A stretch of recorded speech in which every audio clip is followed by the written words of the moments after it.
The message arrived on a Tuesday morning, and it changed everything for humanity forever. Admiral Richard Hayes was drinking his coffee on the observation deck of Orbital Station Liberty when the alarm sounded. It was not the normal kind of alarm that signaled equipment malfunctions or routine emergencies. This was the deep, resonating tone that meant something unprecedented had occurred, something that required immediate attention from the highest levels of human authority. Richard set down his coffee cup, the dark liquid still steaming in the recycled air of the station. He had been an admiral for 12 years, a military officer for 35, and he had learned to read situations quickly. The way junior officers were running through the corridors, the speed at which department heads were being summoned, the unusual silence on the communication channels. This was not a drill. He had been watching Earth rotate slowly beneath him, thinking about his daughter Kate, who was working at the hospital down there, treating patients with the dedication she had inherited from her mother. His son Paul was probably sitting in his college classroom at this moment, learning about the history of human expansion into space. Richard had spent the morning doing what he often did during quiet moments, appreciating the simple beauty of humanity's home world, wondering what challenges the future might bring. He had no idea that in the next few minutes, he would be faced with the greatest challenge in human history. The communication came from deep space, from a location far beyond anything humanity had ever explored. It originated from a point 30 light-years from Earth, transmitted through technology that made Earth's most advanced systems look primitive by comparison. The signal had traveled through quantum channels, arriving instantaneously rather than taking 30 years to cross the distance at light speed. It was a formal message, translated into perfect English by systems more sophisticated than anything Earth possessed. The Galactic Council was making first contact, and they were not interested in friendship or mutual exchange. They were delivering an ultimatum. Richard stood in the emergency meeting room surrounded by Earth's most important leaders. The room was designed for crisis management, with holographic displays covering every wall, communication systems linking them to every major government on Earth, and comfortable seats that nobody was using because everyone was too agitated to sit down. Politicians in expensive suits fidgeted with their tablets, reading and rereading the council's message as if the words might change. Military officers in crisp uniforms stood at attention, their training keeping them outwardly calm even as their minds raced through impossible tactical scenarios. Scientists with worried faces muttered to each other, discussing technologies they had only theorized about, trying to understand how aliens could transmit messages instantaneously across 30 light-years. Everyone was talking at once, their voices rising as panic set in, as the reality of the situation sank in. Humanity was not alone in the universe, and the neighbors they had just discovered were demanding submission. But Richard just stood there, separate from the chaos, reading the message again and again on his personal display, making sure he understood every word, every implication, every threat hidden in the diplomatic language. The Galactic Council had ruled the stars for 10,000 years. They controlled 1,000 different alien species across countless worlds scattered through a region of space so vast that Earth's entire explored territory was like a single grain of sand on a beach. They had technology that made Earth's best achievements look like stone tools. They had weapons that could destroy planets. They had ships that could cross the galaxy in weeks rather than centuries.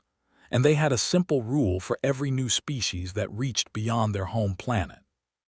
Submit to Council authority, accept their guidance and restrictions, surrender sovereignty in exchange for membership in galactic civilization, or be isolated forever, cut off from the rest of the universe, quarantined in your own solar system until time itself ended or you changed your mind. Earth had 72 hours to decide. Senator Linda Morrison was the first person to ask the question everyone was thinking. She was a small woman in her 60s with gray hair pulled back in a tight bun and sharp eyes that had seen too many political battles over her 4 decades in government. She had built her career on being pragmatic, on finding workable compromises, on understanding when to fight, and when to accept reality. But her voice shook slightly as she asked the question that terrified everyone in the room. What happens if we say no? She asked, her voice steady despite the fear in her eyes, despite the way her hands gripped the edge of the conference table. Richard looked up from the message display, meeting her gaze directly. They will blockade our entire solar system. Nothing gets in, nothing gets out. No ships, no communications, no trade. They will station vessels at every possible exit point from our star system. They will cut us off from the rest of the galaxy until we have no choice but to surrender. They will wait for years if they have to. Wait until our resources run low, until our expansion stops, until our people get desperate, until the pressure becomes unbearable and we beg them to let us submit to their terms. He paused, letting the implication sink in. They've done this before, 17 times in the last 1,000 years, according to the information they included in their message. 17 species that initially refused to join the Council. All 17 eventually surrendered. The longest holdout lasted 43 years before giving in. The shortest lasted 6 months. None of them ever successfully defied the Council. The room exploded with arguments. Some people wanted to surrender immediately. Why fight a battle we cannot win? Others demanded resistance. We didn't fight our way to the stars just to bow to aliens. Richard let them argue, his mind already working through the possibilities, calculating the odds, planning for a war that seemed impossible to win. Commander Lisa Grant moved to stand beside him. She had served under Richard for 15 years, through the Mars Rebellion when colonists tried to break away from Earth, through the Belt Wars when miners fought over asteroid resources. She knew him better than almost anyone. She could read his silences, understand what he was thinking even when he said nothing. You already know what you're going to recommend, Lisa said quietly, so only Richard could hear. Richard nodded slowly. The Council thinks we're like all the other species they've conquered, young and scared and desperate to join their galactic civilization. They think we'll see their ships and their weapons and immediately surrender out of fear. They think we're reasonable. And are we? Lisa asked. Richard finally turned away from the window to face her. The Council doesn't understand what they're threatening. Humans didn't crawl out of Earth's gravity well because someone told us it was safe. We did it because we refused to accept limits. We did it because exploring is in our nature, because pushing forward into the unknown is what makes us human. He walked to the center of the room and the arguing voices gradually fell silent. Everyone turned to look at him, waiting for the Admiral to speak, hoping he had answers they could accept. I know what you're all thinking, Richard said, his voice calm and clear, cutting through the noise like a knife. You're thinking this is insane. That fighting the Council is suicide. That we're one small planet with less than 2 centuries of space exploration facing an empire that controls thousands of worlds and has existed for 10,000 years. You're thinking about your families, your children, your futures. About the 8 billion people on Earth who are going to bed tonight with no idea that tomorrow might be the day their species is enslaved. And you're wondering if my pride, my stubbornness, my refusal to accept reality is going to get us all killed. The room fell completely silent. Everyone was looking at Richard now, waiting for him to either give them hope or confirm their worst fears. Senator Morrison stood up slowly, her political instincts telling her this was a decisive moment. Then tell us, Admiral. Give us a reason to believe we can survive this. Give us something more than defiance and pride. Give us a real plan, real odds, a real chance of winning. Because right now, what you're proposing sounds like national suicide on a planetary scale. Richard pulled up a holographic display that filled the center of the room. Images appeared showing dozens of alien species, some humanoid enough to pass for human in dim light, others so strange that looking at them made human eyes hurt. These were the species that had submitted to Council rule. Civilizations that had been exploring space for centuries before Earth was even born. Advanced cultures with technologies humanity couldn't match.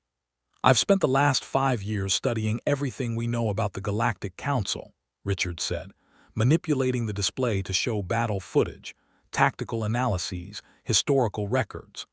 We've been receiving their public broadcasts for decades. ever since we developed radio telescopes powerful enough to detect their signals. We've been studying them, learning about them, preparing for the day when they finally noticed us. And I've learned something important. He changed the display to show a timeline of Council military actions over the past 3 centuries. The Council hasn't fought a real war in 300 years. Every species they've encountered in that time has surrendered before the fighting started. They show up with overwhelming force, they make threats, they demonstrate their superior technology, and species surrender because fighting seems pointless. The Council has become very good at intimidation, but they've forgotten what real combat means. They've forgotten what it's like to face an enemy that refuses to break, that keeps fighting even when defeat seems certain. He changed the display to show Council military tactics, battle formations, engagement protocols. Everything was standardized, predictable, based on thousands of years of refined doctrine. They rely on intimidation and superior numbers. They have bigger ships and more advanced weapons, yes, but they fight like a civilization that's forgotten what real combat means. They fight like people who expect their enemies to be reasonable, to calculate the odds and surrender when defeat is obvious. They've never faced an enemy that's willing to take impossible risks because the alternative is worse than death. President Helen Carter spoke for the first time. She was a tall woman in her 50s with tired eyes that had seen too much stress over her 3 years in office. She had been elected specifically to guide Earth through first contact with alien life, but nobody had expected first contact to come with an ultimatum. You're saying we have a chance against an empire with technology thousands of years more advanced than ours. I'm saying we have something they don't expect, Richard replied, pulling up a new set of displays. Technical schematics filled the air, showing systems and technologies that made several of the scientists in the room lean forward with interest. The Council banned certain technologies because they're too dangerous, too unpredictable, too difficult to control. Quantum drives that can manipulate space-time itself, gravity manipulation systems that can create localized black holes, weapons that operate on principles of quantum uncertainty, making them impossible to defend against using conventional shields, energy systems that draw power from vacuum fluctuations in ways that standard physics says should be impossible. He smiled, and it was not a friendly expression. It was the smile of a man who had been preparing for this moment for years. They banned these technologies thousands of years ago, after some catastrophic accident or war that convinced them such things were too dangerous for anyone to use. And every species in the Council has obeyed those bans. Every civilization has accepted the restrictions, has agreed that some knowledge is too dangerous to pursue. But we didn't know about those bans. We had no idea these technologies were forbidden. We've been developing them for decades, pushing the boundaries, taking risks that would horrify the Council, doing things they declared impossible or suicidal or both. A scientist named Dr. Patricia Collins, head of Earth's Quantum Research Division, stood up.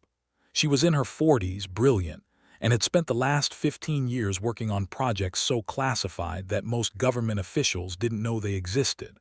"Admiral, are you saying we're going to use the quantum drive in combat?" That system is barely stable in testing. The last simulation showed a 30% chance of catastrophic failure and a 70% chance of working, Richard countered, which are better odds than we'll have if we try to fight them conventionally. "Doctor, the Council expects us to have weapons and defenses similar to what they encountered centuries ago when they first started expanding. Energy shields that work on known principles, missiles that travel through normal space, lasers and particle beams and nuclear warheads. They have perfect counters for all of that. Their shields can absorb energy weapons indefinitely. Their point defense can shoot down any missile we have. Their armor can withstand nuclear detonations." He gestured at the quantum drive schematics. "But they don't have counters for weapons that don't travel through normal space. They can't shoot down missiles that exist in quantum superposition until the moment they detonate. They can't defend against attacks that ignore their shields because the weapons phase in and out of reality. We're not going to beat them with superior force. We're going to beat them by fighting in ways they've forgotten are possible. The debate went on for hours, but Richard could see the decision forming. Earth would refuse the Council's demands, not because they were confident of victory, but because the alternative was worse than death. Living on their knees, following alien rules, accepting limits on humanity's future. That was unacceptable. 3 days later, Richard stood on the bridge of the UESS Defiance, humanity's newest and most powerful warship. The bridge was a masterpiece of human engineering, a circular command center filled with holographic displays that showed every system status, every tactical sensor reading, every piece of information a commander might need. The crew worked at their stations with quiet efficiency, their training keeping them calm despite the knowledge that they were about to face an enemy no human had ever fought before. The Defiance itself was a massive vessel, over 1 kilometer long and built in secret over the last decade in shipyards hidden on the far side of the moon. It was equipped with every experimental technology Earth scientists had developed. Quantum drives that could bend space itself, allowing for maneuvers that violated every conventional understanding of how ships should move. Gravity weapons that could manipulate one of the fundamental forces of the universe, crushing enemy vessels like tin cans, or ripping them apart with tidal forces. Defensive systems that operated on principles the Council had declared theoretically impossible, creating fields that could absorb and redirect energy in ways that shouldn't work according to established physics. Richard had overseen every aspect of the Defiance's construction. He had worked with the engineers, consulted with the scientists, trained with the crew. This ship was humanity's best hope, and everyone aboard knew it. They also knew they might not survive the day. Admiral, sensors are detecting the Council fleet, Lisa reported from her station. They're entering the solar system now. The main view screen activated, showing the approaching enemy. 200 ships, each one larger than anything humanity had ever built. They moved in perfect formation, a demonstration of power designed to break Earth's will before a single shot was fired. Richard had to admit it was impressive. The Council knew how to put on a show. All ships report ready, Admiral, Lisa reported from her station, her voice professional despite the tension everyone felt. 63 vessels total across the fleet.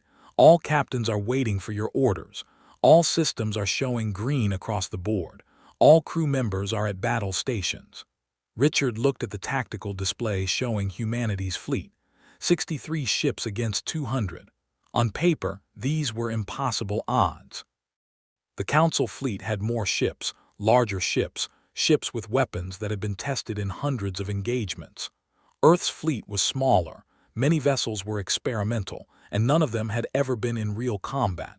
In any conventional battle, by any reasonable calculation, these odds meant certain and rapid defeat.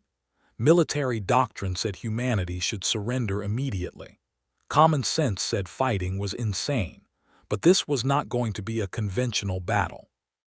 Humans had never been very good at accepting what was reasonable. Open a channel to all ships, Richard commanded. Fleet-wide communication. Channel open, sir. Richard took a deep breath. This was the moment. The words he spoke now would be remembered forever, one way or another. This is Admiral Richard Hayes to all vessels of the human fleet. In a few minutes, we're going to engage an enemy that believes we're primitives. They think we're children who don't understand how the galaxy works. They think their superior numbers and advanced technology make victory inevitable. They think fear will make us surrender. He paused, letting his words sink in. On ships throughout the fleet, crews listened to their admiral's voice, drawing strength from his certainty. They're wrong, not because we're stronger or smarter, but because they've forgotten something fundamental about survival in a hostile universe. Every species in the Galactic Council earned their place through submission. They saw the Council's power and they bent the knee. They accepted limits on their technology, their expansion, their freedom. They chose safety over sovereignty. Richard pulled up the tactical display, studying the Council fleet's formation. They were moving slowly, arrogantly, confident that Earth would see their power and surrender at the last moment. But humanity has never been good at accepting what others tell us is impossible. Our ancestors looked at the sky and decided to fly. We looked at the ocean floor and decided to explore it. We looked at the moon and decided to walk on it. Every time someone told us something couldn't be done, we did it anyway. He could see the council fleet adjusting their formation, preparing for what they expected to be a short, one-sided battle. Today the galaxy tells us to stop, to accept our place, to bow to the will of species that have ruled for 10,000 years. So I ask you, crew members of Earth's fleet, when has humanity ever accepted someone else's definition of our limits?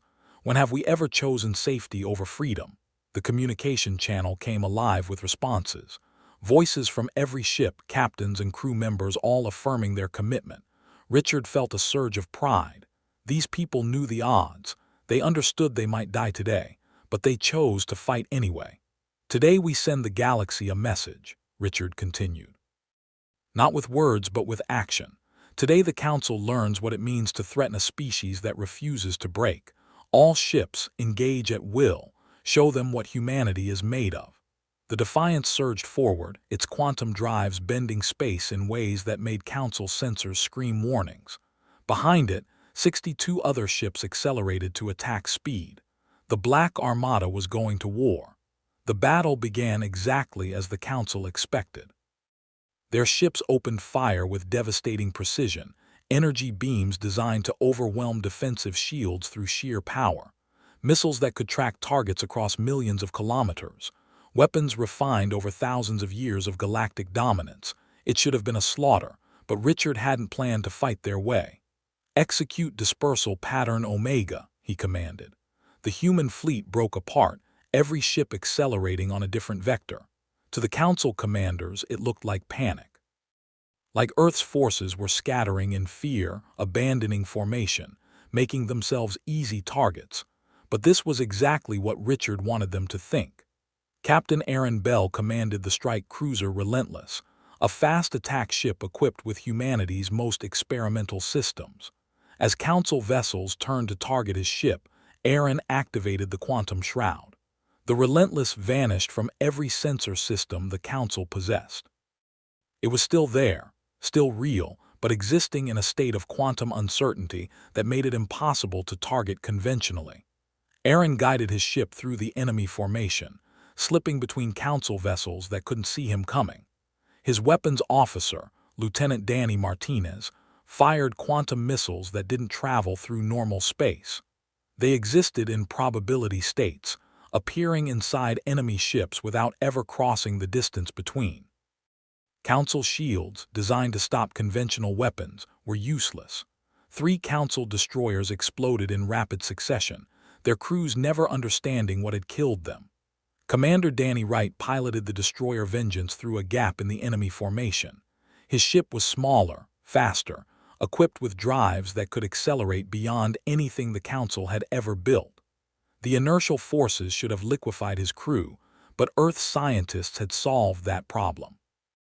Dampening fields that bent the laws of physics, that protected human bodies from accelerations that would turn them into paste. Danny executed maneuvers that violated every principle of safe spaceflight the Council had established. He flew his ship like it was a fighter jet rather than a massive warship, spinning and diving and accelerating in ways that no Council pilot would ever attempt. Council targeting systems couldn't track him. Their weapons fired at where Vengeance had been, not where it was going. Danny's gunner, Sarah Kent, fired gravity weapons that didn't damage ships so much as crush them. Localized fields that increased gravitational force by factors of 10,000, collapsing Council vessels like crushed aluminum cans. Ships that had armor designed to withstand nuclear weapons crumpled like paper under impossible gravitational stress. All across the battlefield, humanity's ships revealed technologies the Council didn't know existed. Weapons that shouldn't work according to established physics. Defensive systems that violated the basic principles of how space combat was supposed to function. Earth's fleet was outnumbered 3-1. But they were fighting with tools and tactics born from a species that had never accepted the word impossible. Admiral Hayes watched the tactical display with satisfaction. The Council's perfect formation was breaking apart. Their ships were forced to scatter to adapt to threats they'd never encountered, to fight an enemy that refused to follow the established rules of warfare. But Richard knew this was just the beginning. The Council would adjust. They would stop trying to intimidate and start fighting seriously. "Sir, incoming transmission from the Council flagship," Lisa reported. "Put it through." The view screen changed to show an alien commander. He was Vorquin, a reptilian species that served as the Council's primary military force. His scaled face was rigid with shock and anger. The Vorqua had conquered dozens of worlds before joining the Council. They understood warfare better than most Council species, which made their current confusion all the more satisfying. "Human commander," the Vorquin said, his words translated by sophisticated systems. "You are using illegal technologies. Weapons banned by galactic law. These violations will increase the severity of your punishment." Richard almost laughed. "You came to my home, you threatened my world, you expected me to follow your laws. The laws exist for the stability of galactic civilization," the alien replied, his translator struggling to convey his emotional state. "Weapons like yours are dangerous. Tactics like yours create chaos. This is why they are forbidden." "Forbidden by you," Richard corrected. "You banned technologies that threatened your power. You outlawed tactics that might let weaker species defeat stronger ones. You created rules that guaranteed your dominance. Well, here's a message for your Council. Humanity didn't ask for your permission to exist, and we won't ask for your permission to defend ourselves. You want to impose your laws on us. Then you better be prepared to enforce them. Hayes out." He cut the transmission and turned to his crew.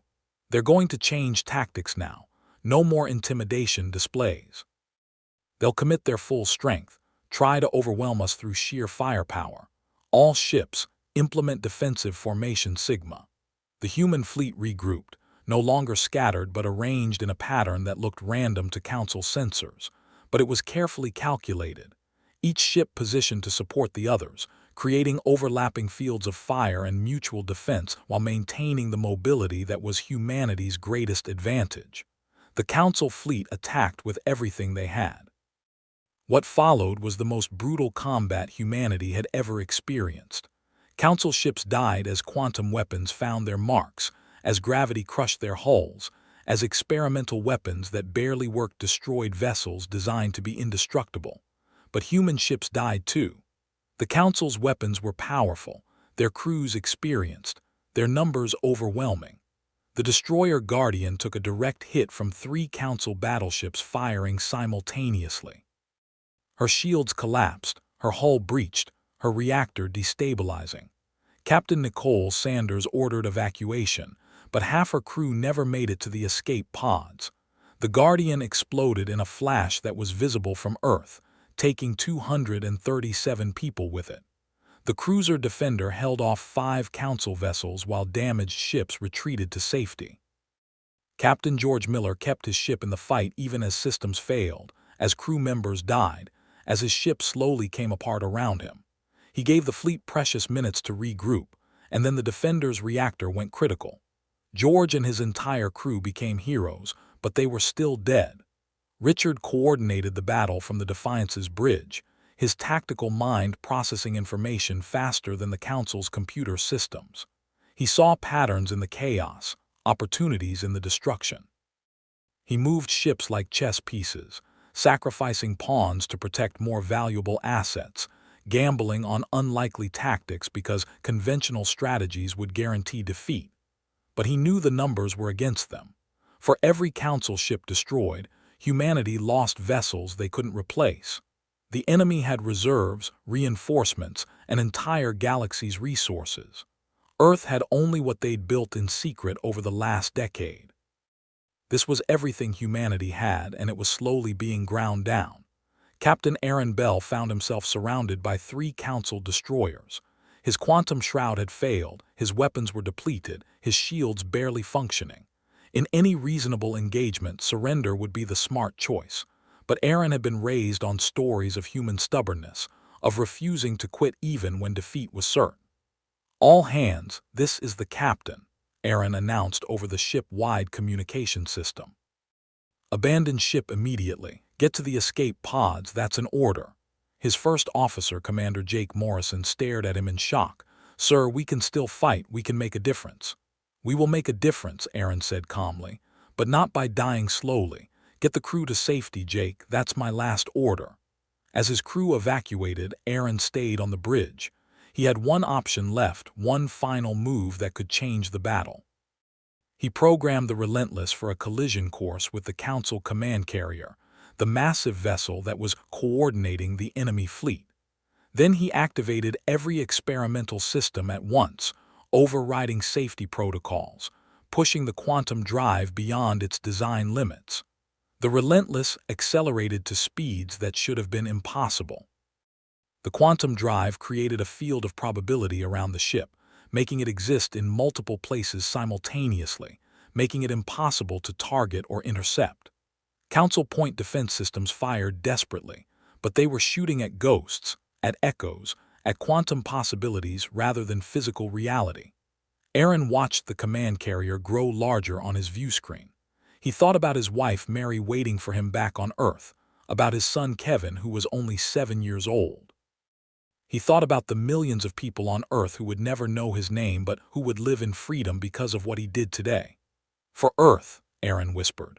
"For humanity. For everyone who refuses to bow." The Relentless struck the command carrier at near light speed, its quantum drive creating a temporary rupture in the fabric of space-time. The explosion was visible from Mars, a new star burning briefly against the black of space, brilliant and terrible and final. When the light faded, the Council command carrier was gone. So were a dozen nearby vessels caught in the quantum shockwave. The Council fleet was in chaos, ships scattering without central coordination, commanders uncertain whether to continue fighting or withdraw to regroup. Admiral Richard Hayes watched the tactical display update, showing the massive gap in the enemy formation. This was the moment, the point where the battle could be won or lost based on a single decision. "All ships," Richard ordered, his voice carrying across the fleet. "The enemy is broken. Now we show them the price of threatening our home. All vessels advance. Hit them hard. Give them no time to recover." The Black Armada surged forward, and 62 ships became a hammer that smashed into the disorganized Council fleet.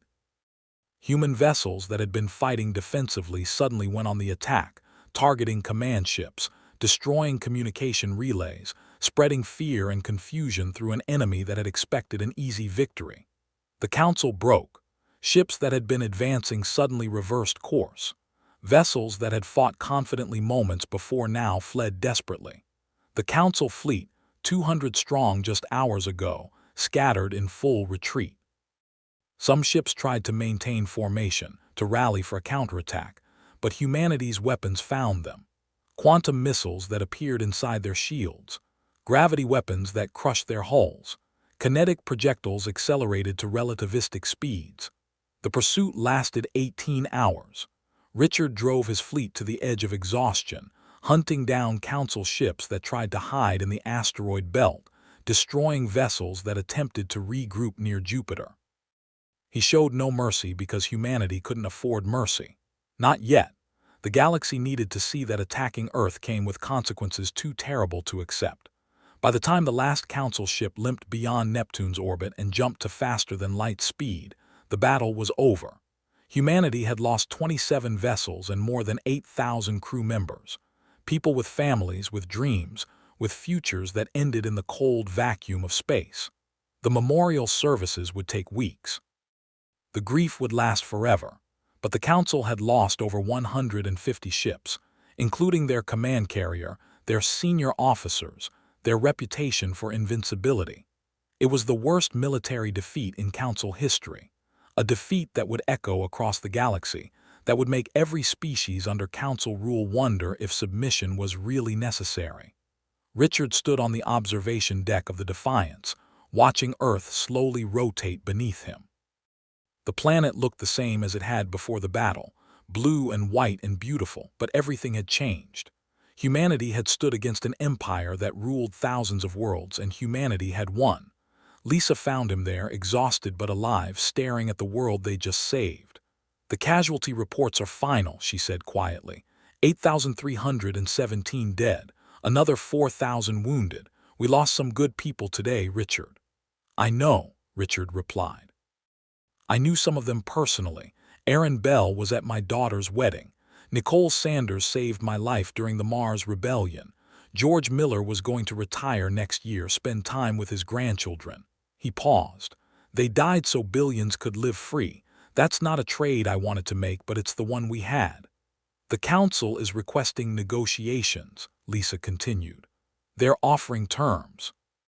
Recognition of sovereignty, full membership status, no restrictions on our technology or expansion. Richard turned to look at her. What do they want in return? Our quantum drive technology.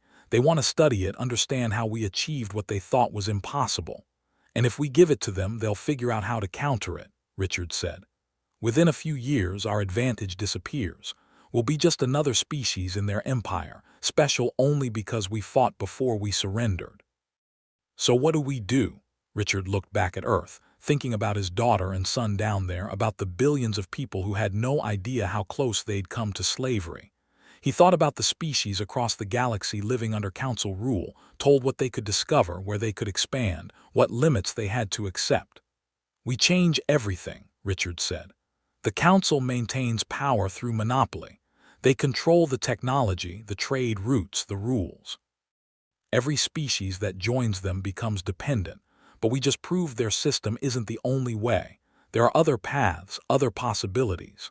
He pulled up a star map on his personal display, showing the known galaxy. Council space dominated the core, but the outer regions remained independent. Species too remote or too stubborn to submit. Civilizations that lived in isolation rather than accept council authority. We offer them an alternative, Richard continued. We share our technology with species that want to be free. We build alliances based on mutual benefit rather than submission. We show the galaxy that the Council's way isn't the only way. Lisa stared at him. You're talking about starting a revolution. The Council won't accept that. They'll come back with more ships, more weapons. Then we'll fight them again, Richard said simply. And we'll keep fighting until they understand that humanity cannot be conquered. That some species would rather die free than live as subjects. The galaxy is going to change, Lisa, because we refuse to accept the way things are. He turned away from the window, already planning the next steps. There were allies to find, technologies to share, a revolution to start. The battle of Earth was over, but the war for humanity's future was just beginning. Far away, on the Council capital world, Coordinator Esh reviewed the battle reports with growing concern. The ancient Vorquin had ruled the Council for 3 centuries, maintaining peace through overwhelming force and carefully managed fear. But now a new species had emerged, one that didn't fear the Council's power, that refused to accept galactic order. Coordinator, the military council is requesting authorization for another offensive, an aide reported. They say with proper preparation and reinforcements, we can crush the humans. Esh was silent for a long time, his old eyes fixed on the casualty reports. 153 ships lost, thousands of crew members dead, the command carrier destroyed, decades of assumed invincibility shattered in a single day. No, Esh said finally. We tried overwhelming force and it failed. The humans are not like other species. They don't calculate odds and surrender when defeat seems certain. They fight anyway. That makes them dangerous in ways we didn't anticipate. Then what do? The aide asked. We adapt, Esh replied. The galaxy is changing. The humans have proven that our way is not the only way. Perhaps it's time we remembered why the Council was formed in the first place. To protect civilization, not to control it. Let the humans have their freedom for now. Let them make their alliances, and we will watch and learn from what happens next. The aide looked uncertain but nodded. The Council would not attack again, at least not immediately. Earth had bought itself time. How humanity used that time would determine the future of the entire galaxy. Open a channel to all ships, Richard commanded, his voice carrying the authority of someone who had made his decision and would not waver. Channel open, sir. The battle had been raging for 6 hours when Captain Aaron Bell realized his ship was going to die.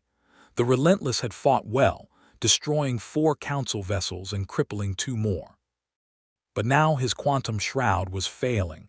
sparking and flickering as damaged systems struggled to maintain the field that made his ship impossible to target. His weapons were depleted, the missile bays empty, the energy reserves too low to fire the main cannons more than once or twice. His shields were at 18%, and dropping with each hit his ship took. 3 Council destroyers had surrounded the Relentless, circling like sharks around wounded prey.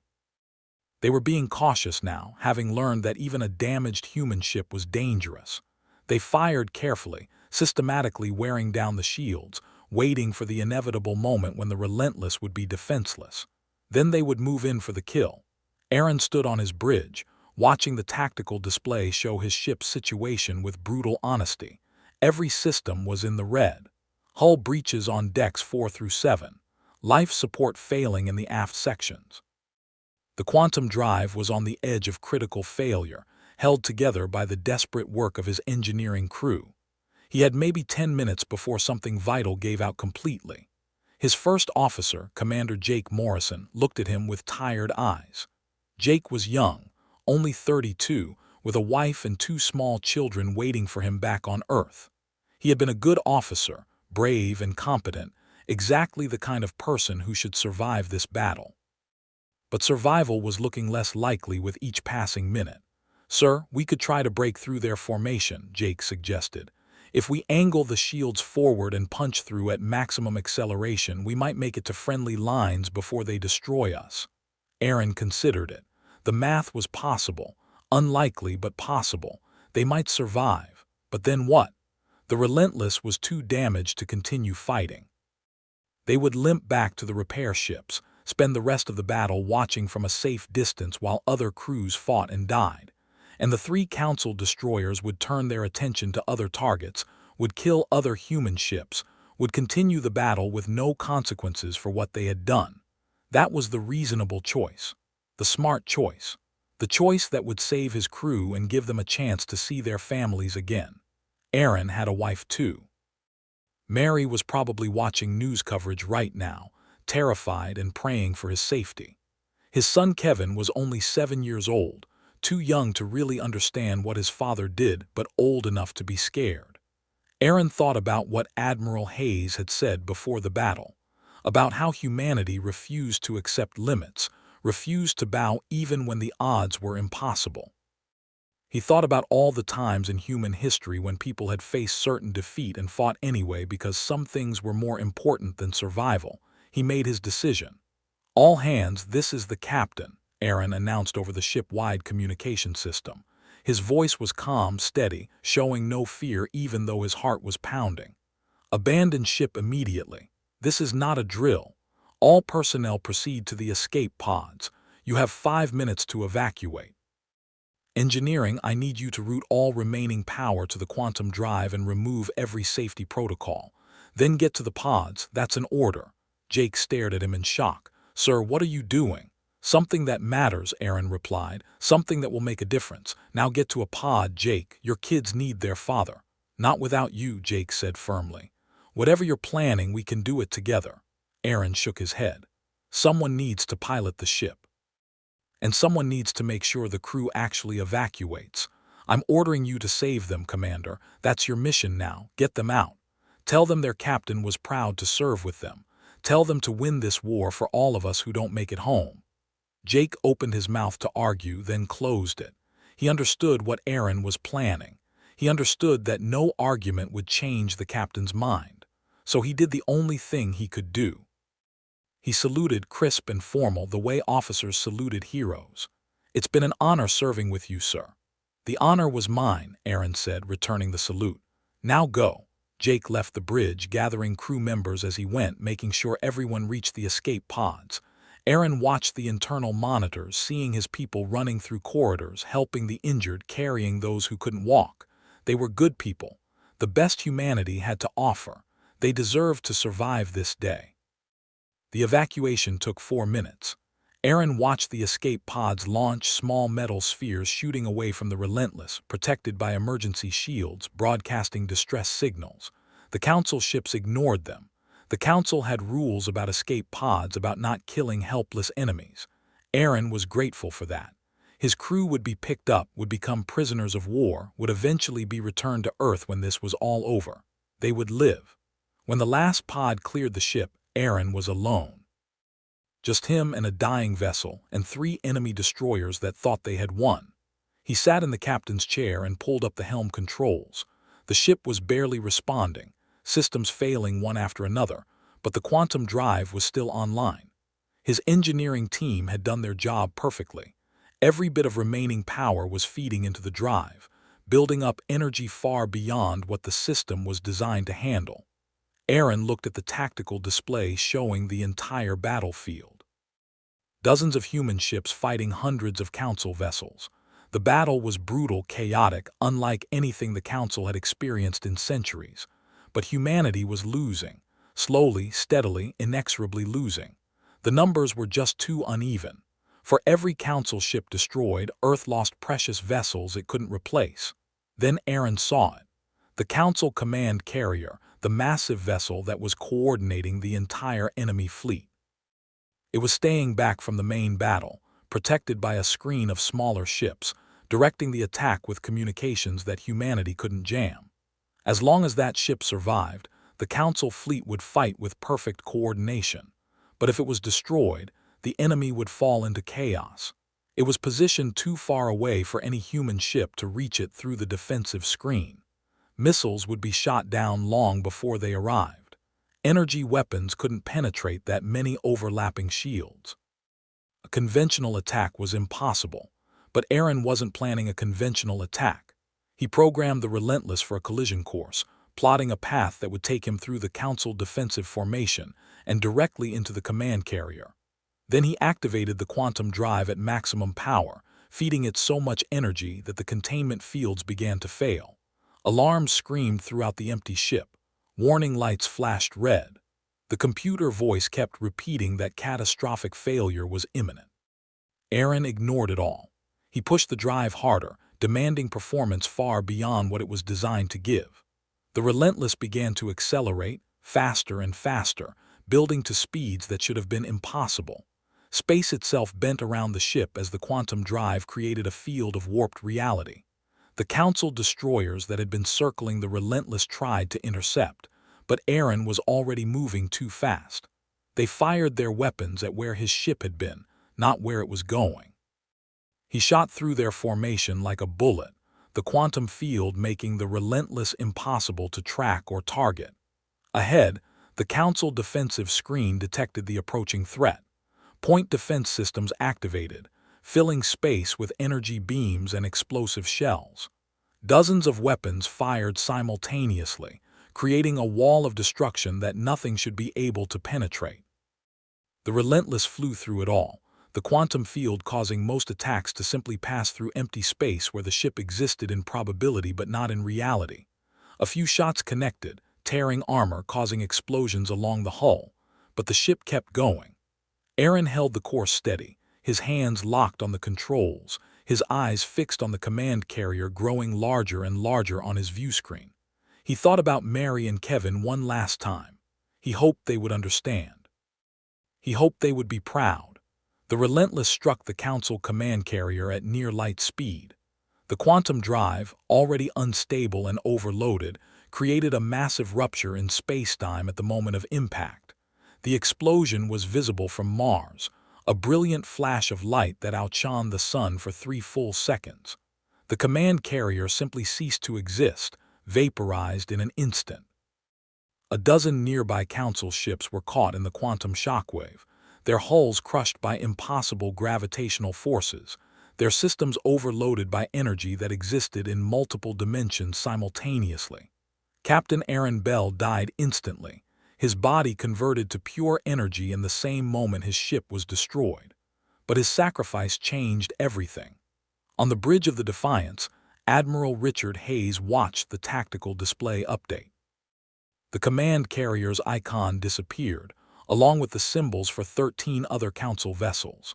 A massive gap appeared in the enemy formation, and more importantly, the perfect coordination that had characterized the Council fleet suddenly vanished. Without central command, individual Council ships began making their own decisions. Some tried to rally to form new formations to continue the attack. Others hesitated, unsure whether to advance or retreat. A few began pulling back immediately, their captains deciding that this battle was no longer worth the cost. The unified force that had threatened Earth was fragmenting into dozens of separate elements, each acting independently, each vulnerable. "All ships," Richard ordered, his voice carrying across the human fleet. "The enemy is broken. Press the attack. Hit them hard before they can reorganize. Show them what happens when they threaten our home." The Black Armada surged forward.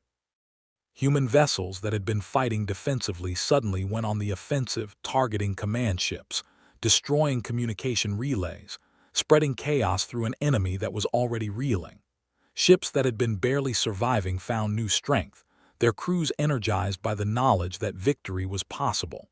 Commander Lisa Grant was coordinating the assault from her station, directing ships to exploit gaps in the Council formation. "Admiral, multiple Council vessels are requesting surrender." "They're asking for terms," Richard considered for a moment. The humane thing would be to accept, to show mercy to beaten enemies. But humanity couldn't afford to be humane, not yet. They needed this victory to be so complete, so devastating, that the Council would never dare threaten Earth again. "Ignore all surrender requests," Richard ordered, his voice cold. "Any ship that wants to survive needs to retreat beyond Neptune's orbit. Any vessel that stays in the inner system is a valid target." "No exceptions." Lisa hesitated for just a second, then nodded.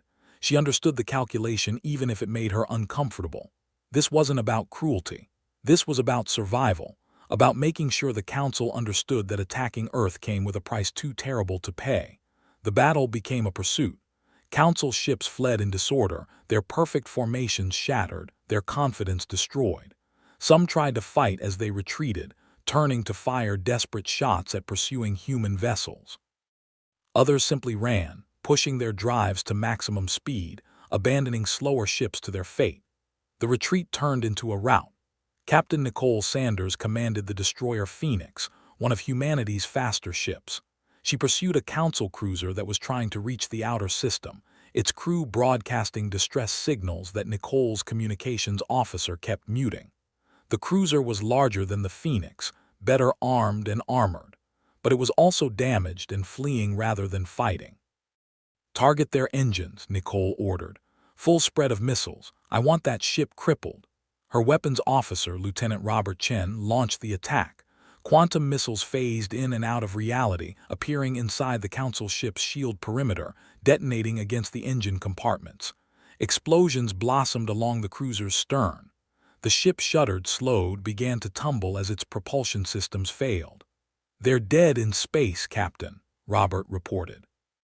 Still broadcasting surrender requests.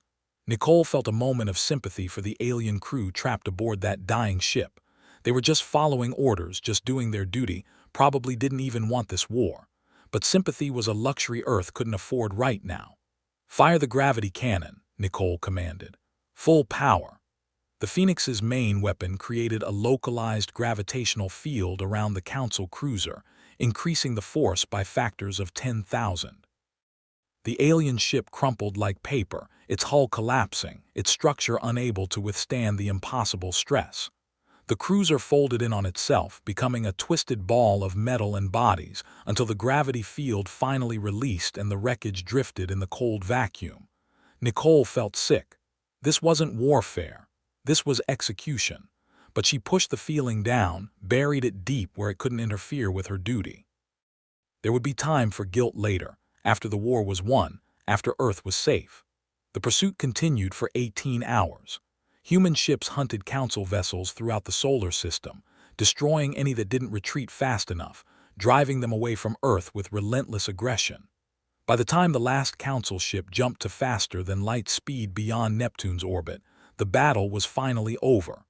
Earth had lost 27 ships and 8,317 crew members. People with names and families and futures that would never happen. Heroes who had given everything to protect a world that most of them would never see again. The memorial services would be broadcast across every human settlement. The names would be carved into monuments. The grief would last generations. But the Council had lost over 150 ships, thousands of alien crew members dead, their command carrier destroyed, their senior officers killed, their reputation for invincibility shattered. It was the worst military defeat in Council history, a defeat that would echo across the galaxy for centuries.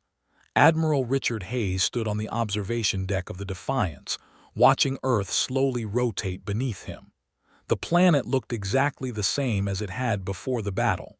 Blue oceans, white clouds, brown continents. From this distance, it was impossible to see the cities where billions of people were celebrating, where impromptu parties had erupted in the streets, where strangers hugged each other and cried tears of relief and joy.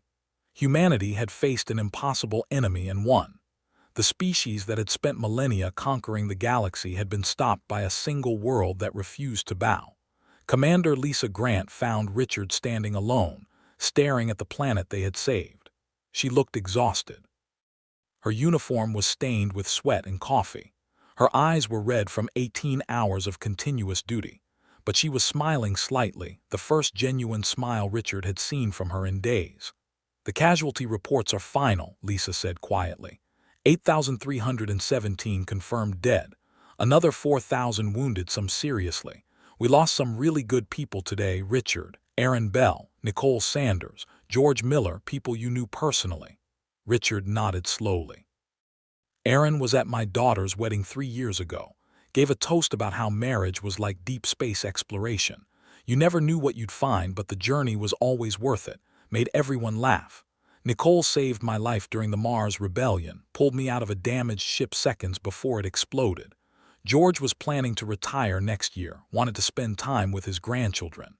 He paused, his voice thick with emotion. They died so billions could live free. That's not a trade I wanted to make. That's not a choice anyone should have to face, but it's the one we had. And I truly hope that their sacrifice meant something. It did, Lisa assured him. The Council is requesting negotiations. They're backing down, Richard. They're actually backing down. They're offering recognition of Earth's sovereignty, full membership in galactic society with no restrictions on our technology or expansion. Richard turned to look at her, his expression thoughtful. Do they want in return? Access to our quantum drive technology. They want to study it, understand how we achieved what they thought was impossible. They're also requesting detailed information about our gravity weapons and our defensive systems. Richard laughed, a short, bitter sound. Of course they do. And if we give them that information, within 5 years they'll have developed counters for everything we used against them. Within 10 years, our technological advantage disappears completely. We'll be just another species in their empire, remembered only as the ones who fought before they eventually surrendered. Lisa frowned. So what do we tell them? We tell them no, Richard said simply. No sharing of technology, no restrictions on our expansion, no council oversight of our research. We'll agree to basic diplomatic relations, maybe some limited trade, but that's all. They want our quantum drives. They can develop their own. They had 10,000 years to figure it out. Not our problem if they ban the research instead. They won't like that, Lisa warned. They might see it as continued defiance. They might come back with a bigger fleet. Then we'll fight them again, Richard said, and we'll keep fighting until they understand that humanity cannot be conquered, cannot be controlled, cannot be forced to accept limits on our future. We're not joining their system, Lisa. We're creating our own. Over the next few days, messages began arriving from across the galaxy. Not just from the Council, but from dozens of other species. Some were curious, wanting to understand how Earth had defeated the seemingly invincible Council fleet. Others were fearful, worried about what humanity's victory meant for galactic stability. But a few messages were different. A few messages came from species that had chafed under Council rule for centuries, that had accepted restrictions on their freedom because they saw no alternative. The Terran were one such species. They were an avian race, evolved from predatory birds on a world with slightly lower gravity than Earth. They had developed space travel 300 years before humanity, had explored dozens of star systems, had been on the verge of becoming a major power when the Council arrived and demanded submission. The Terran had fought 3 defensive wars trying to maintain their independence before finally accepting Council membership, rather than face complete isolation. Their message was brief and carefully worded, but the meaning was clear. If humanity was offering an alternative to council rule, the Terran wanted to know more. President Helen Carter brought the message to Richard during one of the daily briefings at the White House. She looked less exhausted than she had during the battle, though the stress of the past week still showed in her face. "Admiral, we're receiving inquiries from over 30 different species. Some are just intelligence gathering, trying to understand our capabilities, but a few are serious. They're asking if we're willing to share our technology with other species, if we're creating some kind of alliance." Richard studied the data. The Terran weren't the only ones interested. The crystalline Vesk, whose mathematical abilities exceeded even the Council's but who lacked military strength. The aquatic Drell, who had fought the Council to a standstill in their ocean worlds before accepting membership rather than continue decades of warfare. The Chorus, machine intelligences whose very existence violated Council laws against artificial consciousness. "What do you think?" Helen asked. "Is this an opportunity or a trap?" "It's both," Richard replied. "If we start sharing technology with Council members, we're essentially starting a rebellion. The Council will see us as a threat to their entire system of control. They'll have to respond." Senator Linda Morrison, who had argued for surrender before the battle but who now supported Richard completely, spoke up. "But if we don't help these species, we're doing exactly what the Council does. Keeping technological advantages for ourselves, maintaining power through monopoly. Isn't that the system we just fought against?" Richard nodded slowly. "You're right. We fought for freedom, not just for ourselves but as a principle. If we believe species should control their own destinies, then we need to act on that belief. We share our technology, we help others break free from Council control, we build a real alternative to their system." "You're talking about restructuring galactic politics," Helen said carefully. "The consequences could be catastrophic. We could trigger a galactic war. Or we could trigger a galactic awakening," Richard countered. 10,000 years, the Council has ruled through fear and control. They've stagnated, Lisa. They've created a civilization where advancement is carefully managed, where discovery is regulated, where entire species accept limits on their potential because they think there's no alternative. We just proved there is an alternative. Now we need to show the rest of the galaxy what freedom actually means. The decision was made. Earth would share its technology with species that wanted to break free from Council rule. Not all of it, not immediately, but enough to give them real alternatives. Quantum drive technology for species that wanted to explore beyond Council-controlled space lanes. Gravity weapons for those who needed to defend themselves. Defensive systems that worked on principles the Council had banned. Captain Nicole Sanders was given command of a new vessel, the diplomatic ship Unity. Her mission was to travel to the Fringe Worlds, the region of space where independent civilizations had resisted Council integration through isolation and stubborn defense. Her orders were simple: offer friendship, share knowledge, build alliances based on mutual benefit rather than submission. Nicole arrived at the Terran home world 3 months after the Battle of Earth. The approach was tense. The Terran had defended their system against Council attacks 3 times in the past 2 centuries. Their asteroid belt was filled with hidden weapons platforms. Their orbital space was patrolled by ships designed for defensive combat. They were paranoid, suspicious, quick to shoot first and ask questions later. But they had agreed to meet with humanity. That was something. Nicole was escorted to the surface by a squadron of Terran fighters that could have destroyed the Unity in seconds if they chose. She tried not to think about that as she descended through the atmosphere, watching the alien world grow larger. Terran cities looked strange to human eyes, built vertically rather than horizontally, taking advantage of their lower gravity and their species' ability to fly. Massive towers reached kilometers into the sky, connected by bridges and cables, surrounded by open air where Terran citizens soared between buildings on powerful wings. The High Council met her in a chamber open to the sky, where wind rushed through constantly, and the view showed the curve of the planet below. The Terran leaders were impressive creatures, each over 2 meters tall with wingspans twice that. Their feathers ranged from deep black to brilliant white, with patterns that indicated rank and accomplishment. Their eyes were large and bright, capable of seeing into ultraviolet wavelengths that humans couldn't detect. The leader introduced himself as Kresh, a scarred veteran who had commanded Terran forces in all 3 defensive wars against the Council. His left wing showed signs of old injuries, healed but permanently damaged. He studied Nicole with the intense focus of a predator evaluating potential prey. "You humans are either the bravest species in the galaxy or the most foolish," Kresh said through his translator device. The machine converted his high-pitched chirps and whistles into flat, emotionless English. "You defeated 1 Council fleet. They will send 10 more, 100 more if necessary. They cannot allow your defiance to stand." Nicole had prepared for this argument.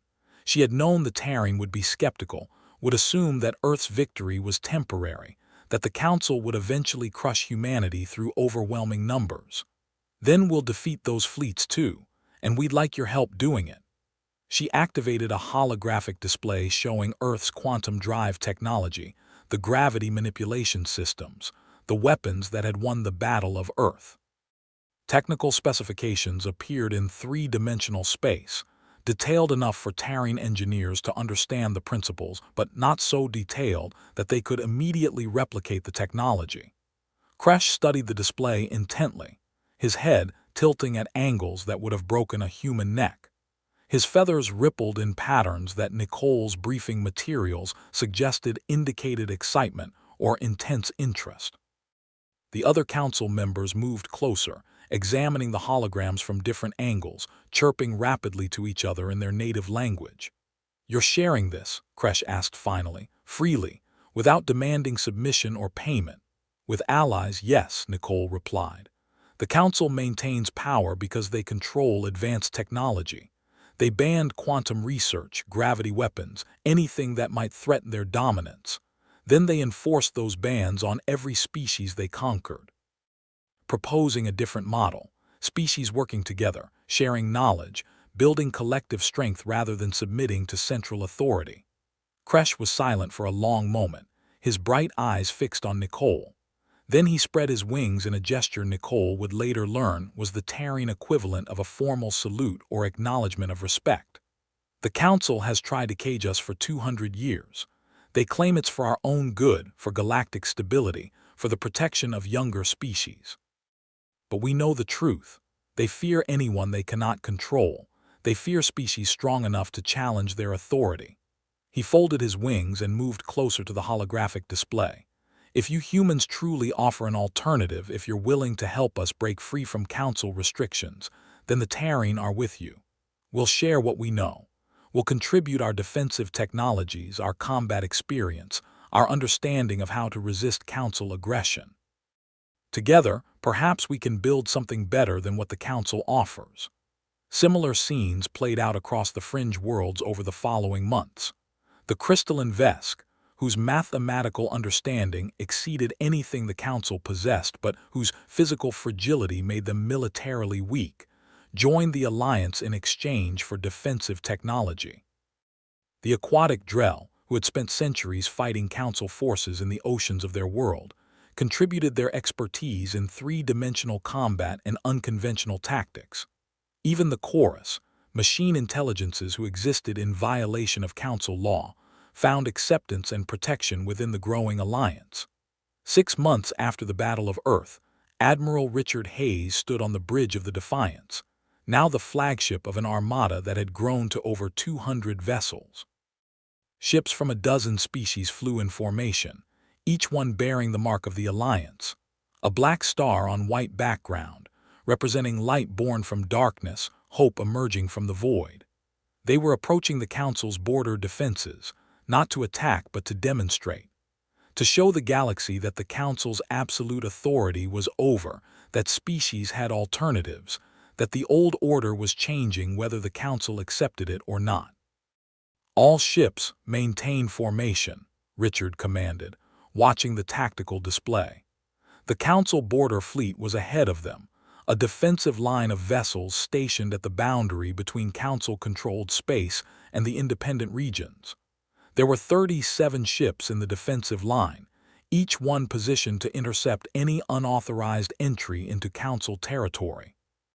They were powerful vessels, heavily armed, designed to enforce the Council's authority against any species that tried to expand beyond their assigned territories. But Richard wasn't here to fight.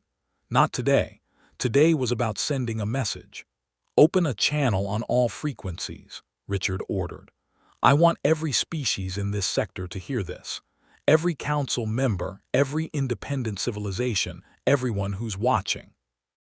Lisa activated the communications array, broadcasting Richard's words across a vast region of space using every wavelength, every frequency, every communication protocol humanity had learned from studying galactic transmissions. "Channel open, Admiral. You're broadcasting to approximately 200 different star systems." Richard took a breath and began speaking. "This is Admiral Richard Hayes of Earth, representing the Free Systems Alliance. We are here to demonstrate that the space beyond Council borders belongs to no one. That species have the right to explore, to expand, to pursue their own destinies, without asking permission from those who claim authority over the galaxy." He paused, letting his words be translated by the sophisticated systems that converted human speech into hundreds of alien languages simultaneously.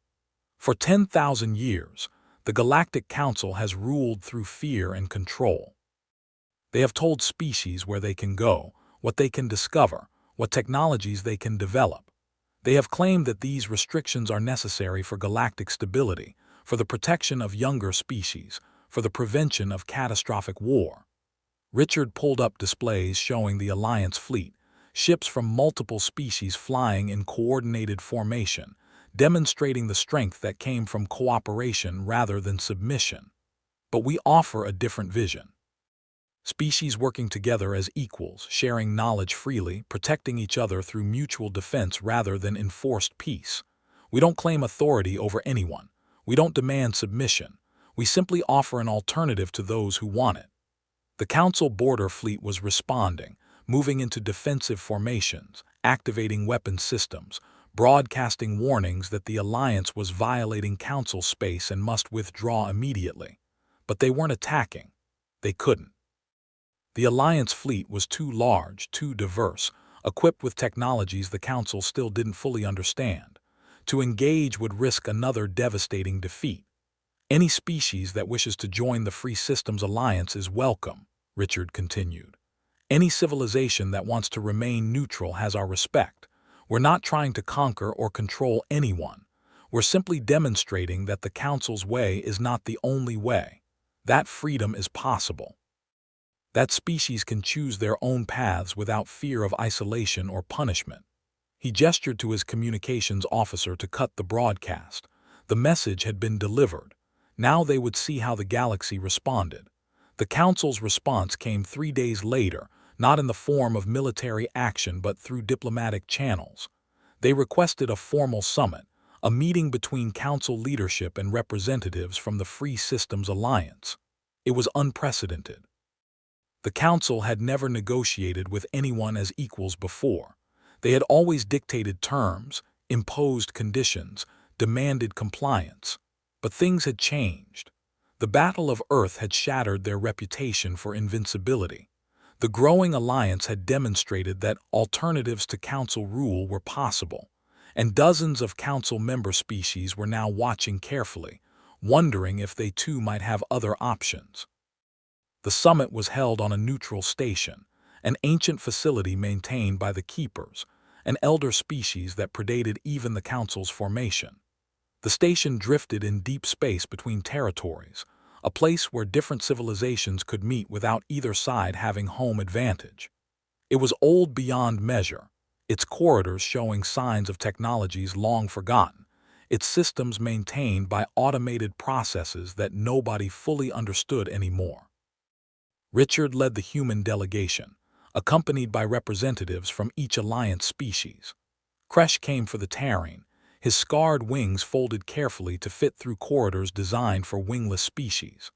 The Vesk sent a delegation of their crystalline philosophers, beings whose bodies were composed of living minerals that refracted light in beautiful patterns.